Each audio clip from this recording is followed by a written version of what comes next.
Hello， 大家好，我是刘毅，关注刘毅美食，每天教你一道好吃又实用的家常菜。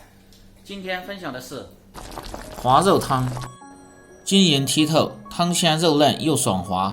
最近天气太冷了，做上一碗，吃着全身都暖和和的。很多朋友不知道饭店做的为什么那么好吃，大厨今天详细讲解做法和技巧，喜欢的赶紧试试。首先准备猪瘦肉一块，放在冰柜稍微冻一下，这样更好切片。最好是选择前筋肉，吃着细腻不柴，切成稍微厚点的片儿，切好放入盆中，用清水先浸泡上，去除血水和腥味。再来准备点小料，小葱的葱白切成丁儿，葱叶切成葱花，生姜切成片儿，切好放入盆中。再准备点自己喜欢吃的配菜，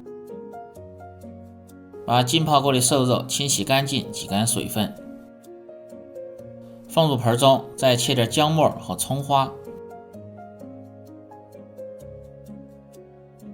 切好放入肉中，去腥增香。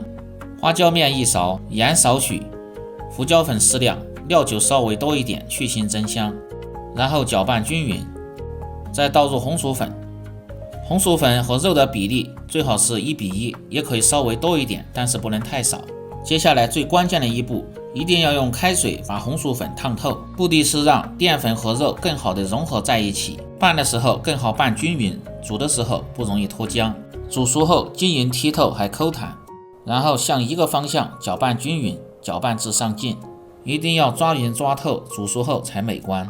准备好后，下面开始煮制。起锅烧水，先放入姜葱，少许的花椒粒儿，水开后关小火，下面开始下入滑肉，最好像这样一片一片的下入，这样受热更均匀，成型更好看。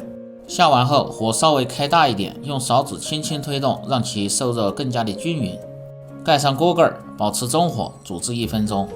1分钟后打开锅盖，放入自己喜欢吃的配菜，调味放入适量的盐，胡椒粉稍微多一点，这样汤味就很鲜美了，不用放鸡精味精。用勺子翻动几下，让味道更均匀。开大火煮至1分钟左右，煮至配菜熟透，最后再放入少许的香油，增香提味。然后出锅倒入汤碗中，放入小葱花，就可以美美的享用了。滑肉口弹爽滑，配菜清淡爽口，老少皆宜。